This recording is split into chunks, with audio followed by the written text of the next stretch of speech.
doing, Jenny? I'm watching God. The hurricane scene is from Their Eyes Were Watching God, played by Halle Berry and Michael Ealy. Seminar in American Literature put me right back into the hurricane. Not only did I see God, I had to pray to Him real hard because the experience forced me out of complacency once again to revisit some old ghosts, something I never wanted to see again. So in part, this is my reflection concerning my experience regarding this course. Moving forward, let's move away from the hurricane for an explanation regarding my seminar paper, Power and Ethics in Literature, a seminar. The biggest takeaway from my writing experience is not only did I have to determine my own definition and compare these stories concerning events and occurrences, I also had to closely examine the character's perception in order to develop my own interpretation. In other words, this experience helped me to understand the idea of power. Most would agree that American history is comprised of the histories of many oppressed people. I immediately thought about ethics and the ethical dilemma of power in these texts. To me, ethics and oppression never went out of fashion in philosophy, but it did in literary studies. So the question that Jerry Galt Harpham from Critical Terms for Literary Study asks, what is ethics? According to him, ethics does not solve problems, it structures them by helping humans to be more expressive by negotiating questions of morality and the human other. Mark Twain's Pudd'nhead Wilson, Harriet Jacobs' Incident in the Life of a Slave Girl, Siddhartha Kalasa's Impressions of an Indian Childhood, my personal favorite, Zora Neale Hurston's Their Eyes Were Watching God, Daniel Black's Perfect Peace, and other important critical articles all serve as brilliant examples of how literature explores such questions of power and ethics. The characters in the text and some of the authors who wrote these novels suffered oppression, lacking power and voice.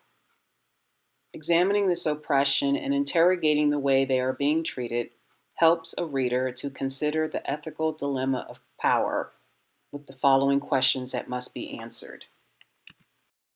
Should readers fear or pity the characters? How does, from an ethical perspective, oppression and lack of power and voice affect the way others see these characters and authors? And how does, from a racial language perspective, power and voice inform the way they see themselves? By understanding these novels, the readers can frame the ethical dilemmas about power and voice in a culture, and that can encourage a new and more useful approach to the other. Myra Jalen's The Ties That Bind, Race and Sex in Pudd'nhead Wilson's designates arguably the most powerful act carried out in the narrative in Twain's Pudd'nhead Wilson, Switching the Babies, as control that is a result of white power to sell black bodies. In other words, the reader is left to question the following. Is this act an example of power? If so, what does it mean for a slave to have power? And what is the difference between control and power? Mark Twain pushed the envelope when he wrote Pudd'nhead Wilson, proving the way that how one used language can cause detrimental consequences. He also uses several strategies with language in setting up issues of race and slavery in Dawson's Landing by dividing the ideal whitewashed town from the hidden slave farms and exploitation, all problematic concerning appearances. Appearance plays an important role for Roxy, and in her mind, the fact that she can pass for white is the perfect excuse for her switching the babies at birth in order to protect her son. She also uses language to manipulate Tom into scaring him into submission, kneeling down to a black woman, begging her not to ruin him. Finally, Roxy is in complete control when she chooses to prepare for a second life of servitude and allowing herself to be sold down the river by her very own son, who later betrays her. With that said, how much did the narrative conventions and the voice of the narrator influence the reader's sympathy, disapproval, or indifference? In Harriet Jacobs' narrative, Incidents in the Life of a Slave Girl, the desire to have control over one's body is the focal point. In fact, this is the central point of a great deal of slave narratives and works of fiction by Black authors, females in particular. Jacobs defies the negative connotations and brutality of being a female slave. An important element is Jacobs' literacy and how eloquent she speaks, which works to her advantage because as a female slave, this is unheard of. Her level of intelligence leads not necessarily to being a trickster, but manipulation with the use of language and outsmarting Dr. Flint in order to avoid his sexual advantages. What sets Jacobs apart, however, aside from being the first Black female to publish her narrative, is the complex manner in which she sets out to gain the physical and sexual autonomy is through having a sexual affair. Jacobs has an affair with Mr. Sands in hopes of escaping her master's Dr. Flint's advances when she is denied the right to marry a free Black man. Although Jacobs is aware of what's happening, it is fair to say that the action she takes on may be a contributing factor to her own bondage. Ultimately, Jacobs sets up her own trap in using her sexuality to escape her fate. So overall, how important is it to have a voice?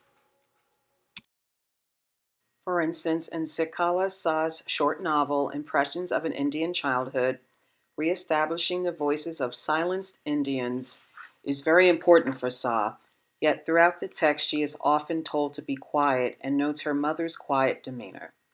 This novel is about Shah's account of her removal from the reservation and attempted assimilation into mainstream culture that provides a twist on the Indian captivity narrative of the colonial period. Shah chose to leave her reservation to attend White's Manual Labor Institute at a very young age. Regardless of the painful and emotional outcome of her choice in leaving the reservation, Shah's choice in seeking an education helps her gain the beauty of freedom that she was able to find in adulthood. By finding her freedoms through challenging and encountering the educational norms that tried to silence Indian voices, she also discovers her true inner voice. The question remains, how do these voiceless moments impact or affect the purpose of the narrative? At the start of this presentation, remember my mentioning of how oppression and ethics never went out of fashion in philosophy, but it has in literary studies? An example of this happened in Zora Neale Hurston's Their Eyes Were Watching God. Not only did the protagonist Janie Crawford face judgment throughout the novel, Hurston has also been judged and ridiculed in her lifetime for her literary works. Hurston is noted for being a foremother of African American women's writing. During the time of its publication, Their Eyes Were Watching God received negative critical attention from her peers and soon went out of print. Hurston's works did not receive critical attention again until the 1970s when several Black feminists, including Alice Walker, did research and search for other Black feminists to do works of their own. Hurston has been criticized by many scholars in a negative fashion, suggesting that her themes, messages, and thoughts were not dedicated solely to solving the Negro problem. Hurston was well ahead of her time when she wrote about the oppression of women. At the jump of this story, language plays an important role and is framed as the act of telling instead of writing. In the opening scene, the first call of being judged is the fact that Janie is nameless. And before she speaks, there's murmur of the gossips on the porch. In other words, speech or the control of language throughout the novel proves paramount. For instance, the description of how Janie is dressed. At any time during this presentation, please feel free to pause and read the quotes at any time. Now we come to the question of ethics. Where does ethics come into play concerning this complex oppression issue? Depending on the nature, solidarity changes the reaction of the reader towards the characters in the novels and the authors who wrote them. In the beginning of this essay, questions were asked. At the start of this presentation, questions were asked. Should readers fear or pity the characters? How does, from an ethical perspective, oppression and lack of power and voice affect the way others see these characters and authors? And how does, from a racial and language perspective, power and voice inform the way they see themselves? The answer to the first question is simple yet complex. According to Richard Rorty's Contingency, Irony, and Solidarity, in my utopia, human solidarity would be seen not as a fact to be recognized by clearing away prejudice or burrowing down to previously hidden depths, but rather as a goal to be achieved. It is to be achieved not by inquiry, but by imagination, the imaginative ability to see strange people as fellow sufferers. Solidarity is not discovered by reflection, but created. It is created by increasing our sensitivity to particular details of the pain and humiliation of other, unfamiliar sorts of people. Does solidarity go hand in hand with catharsis? And is it possible to create and create sensitivity to pain and humiliation, or to pity or fear the other? It is fair to say that these texts does not only engage readers in ethical consideration, but also help readers create a kind of solidarity by making them more in tune to the hardships these characters and authors experience. In other words, the way in which these texts describes these characters' inescapable presence of who they are and the lack of power and voice represents a powerful message that engages the reader's own imagination. It helps the reader to identify and feel more of the pain and humiliation that they receive because the reader anticipates through this language. Rorty disproves an early ethical system suggesting that the reason we should care about one another is that we are all human beings. However, according to Rorty, this is not enough. For instance, in Harriet Jacobs' case, if it were enough, we wouldn't have slavery and racial discrimination. In reality, however, the slave owners didn't acknowledge black people as human beings, but animals and property. Rorty's point is that solidarity has to be created, and it just doesn't happen. One essential way human beings create solidarity is to write books like these texts that engage the reader's imagination such as they can start to see other people more like them as they thought. At the end of Pudd'nhead Wilson, the reader is able to find out the following scenarios. Why does the real Tom continue to provide for Roxy? Did the reader want Roxy to win or lose? How much did the narrative conventions and the voice of the narrator influence the reader's sympathy, disapproval, or indifference?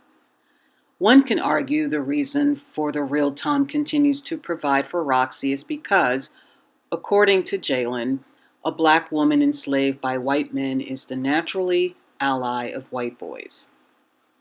After all, Tom is white, and which gives readers the idea of how different the real Tom and Chambers truly are as individuals, which is Roxy's ruin.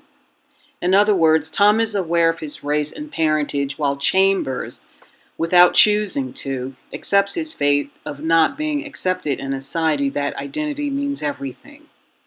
Interestingly, the idea of Roxy and her real son reuniting one day with the hopes of being free is never mentioned. And when their true identities surface at the end, all involved were put back in their correct places.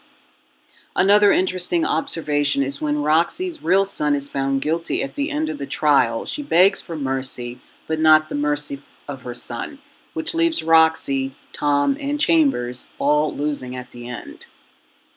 Therefore, readers are aware of what's going on, and as they imagine the whole situation, which is painful because they can predict what is going to happen and then react to the situation. For instance, Roxy clearly does things that are wrong, like switching to babies, and later threatening her real son that she was going to reveal his true identity to Judge Driscoll. Clearly makes readers empathize with her pain and suffering. Another question comes to mind. What about catharsis? Catharsis can be considered as a moment of solidarity when the reader identifies imaginatively with Roxy and understands her pain and humiliation when losing power. Going way back, in Poetics, Aristotle addresses the value of literary texts with ideas shaping the way people in Western culture think about literature and ethics by identifying pity and fear through catharsis. Back to incidents in the life of a slave girl, Jacob's authenticity and inner strength encapsulates throughout the novel by opening up her autobiography with emotional instructions for mostly white readers. Her important message in contributing to literature of slavery and her worldview of the anguish of slave women. Another important moment in the novel is when Jacobs hides in the crawl space for 7 years, where she uses her writing as a means for freedom. While in hiding, however, Jacobs psychologically loses her individuality and quickly becomes oppressed, in which this is done by choice. Jacob's despair and hope opens up for her in her writing, in quest for having a strong desire for spiritual independence.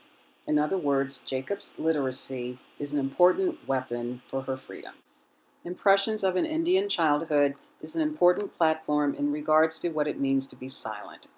Sa's wish becomes a reality when her mother gives her leave to go off to school. Through her mother, Sa ends her autobiography by contributing an important message that she will be alone in the world that is unknown to her.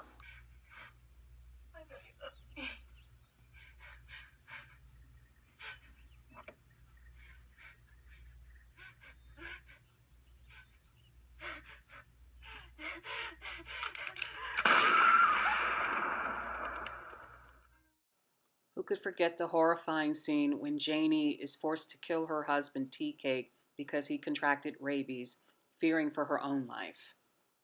I'd like to do a brief comparison between witnessing a murder in real life versus a murder on stage or a dramatic scene in a book. Witnessing a murder in real life can be emotionally devastating, whereas witnessing a murder on stage or on film or even in a text give us a chance to reflect on the nature of human violence so we can learn how to appreciate what the characters are feeling. In other words, the experience invites us to imagine its subject matter as real while acknowledging that it's in fact fictional.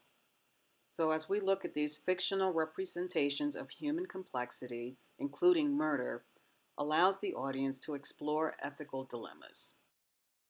The book ends with a powerful and intense court scene where Janie is on trial for the murder of her husband. From the same community that supported her and nurtured her development during the devastating hurricane, she is ostracized in the worst way possible that court couldn't possibly comprehend. This pivotal scene is where Janie finds her voice for the very first time by speaking without interruption as she is instructed to. And even though she survives the trial by being found innocent, this final scene exemplifies and informs the entire story regarding humanity, which has been Janie's quest her whole life. You guys thought I forgot, but I didn't. In an attempt to pursue the discovery of evil in the world with regards to race and gender oppression, it is fair to mention the next and challenging novel, Perfect Peace by Daniel Black, and the supporting critical piece by Christina Harris, Not All Sissies Are Weak, Black Sexuality and Gender in Daniel Black's Perfect Peace. Issues of oppression, deception, and manipulation definitely dominates the text in making readers question everything that they associate with gender and sexuality and what it means to be a boy or a girl. Imogene's strong desire to feel loved and needed is an overall theme in this novel in making the characters in this story relatable, and is the main culprit of manipulation not only to her husband, Gus, when she deceives him, but to Henrietta when Imogene threatens her that she will share her secret about Henrietta's daughter, Louise. Even though Henrietta is against this, Imogene has the power of knowledge about Henrietta's past to keep her from spoiling Imogene's plan. Imogene's strength throughout the novel is tied directly to her ability to speak. Does nature or nurture play a role on how one's gender can be changed? I will do my best to be brief in this discussion. It seems to play a role for Imogene when Perfect turns 8. She reverts her child back to his true gender and changes his name from Perfect to Paul. It is not only the psychological, physical, and emotional abuse that is done to Perfect that craves for an examination. The damage and the abuse done to Imogene in her past can certainly make readers pity and perhaps fear her. Notions of gender roles radiate throughout the whole novel. For instance, at the start of the story, Imogene's and Gus's eldest son, Arthur Lee, had a hard time understanding his father's emotional demeanor. Another brief example is from Christina Harris's article where she discusses the phallocentric paradigm and the characters' participation in this notion about Paul's penis. The characters of Perfect Peace fully participate in phallocentrism. This is evident in the earlier conversation of the male community leaders who declare that Paul would be fixed if he can get a woman to allow him to penetrate her with his penis. Paul himself clearly recognizes the power and importance of his penis the very first day that he learns he is a boy. At the end of the day, Imogene's failure is using power and privilege of knowing the truth in robbing her loved ones the ability to make choices that would make the most sense for them and for their understanding of the world of gender roles. Perfect Peace, with its emphasis on the performance of gender roles, make readers question the necessity of these roles, and looking at some of these human complexity allows readers to explore once again these ethical dilemmas. One can argue that power is a personal endeavor. While this endeavor of power is different for everyone, depending on the circumstance, everyone is entitled to their own discretion, even if it means manipulation with the power of language in order to get what they are trying to accomplish. For some, however, power can be stripped away from a person's existence to the point that what is stripped away can never be returned. Another example of this endeavor of power is that one can gain power by choosing to live his or her life visibly invisible. Some gain power by living a life creating an illusion by imitating something that doesn't exist. For others, it takes a tragic experience to force a person out of their comfort zone, having the power to cope with situations that is beyond his or her control, the power of prayer. For instance, some could easily attest to this notion that prayer is language, reaching out and trying to make something happen. And on some level, prayer is the way that they can shape out their fear, their helplessness, to begin shaping some desire through inner strength. Some find power with writing by wrestling with reality in the world of chaos, leaving those to interrogate the ecstatic. In other words, like writing, praying is a way of juxtaposing language against the insanity of the world. To conclude, literature reflects human ideas and beliefs. In other words, these ideas allow readers to travel inside to the core of the character, the uniqueness of another human being. Readers are unsettled about the received notions about the other, a person who might be otherwise unfairly judged. This journey inside allows readers to apprehend that the other is more complicated while helping them to understand that person's suffering. The very heart of much of what readers call empathy is the understanding that others suffer like they do, to acknowledge that suffering is real. All of these texts and articles certainly addresses the other, requiring readers to think about what it means to have power and voice and how the power of language, good or bad, affects the characters. According to Jeffrey Harpham, literature contributes to ethical understanding by showing motivations, revealing the ends of action, holding a mirror up to the community and the individual so they can judge themselves, promoting explanatory models that help make sense of the diversity of life, and imagining the unity that might be desirable in human life. Aristotle's theory on pity and fear uses narrative to illustrate the ethical value of literature to readers. Literature allows readers, a society, to lead a more reflective and sensitive life by learning where we ought to be and how we ought to live. Thank you for watching. I hope you enjoyed this presentation. I enjoyed reading and sharing our posts with each other. Happy holidays and looking forward to seeing you again next year.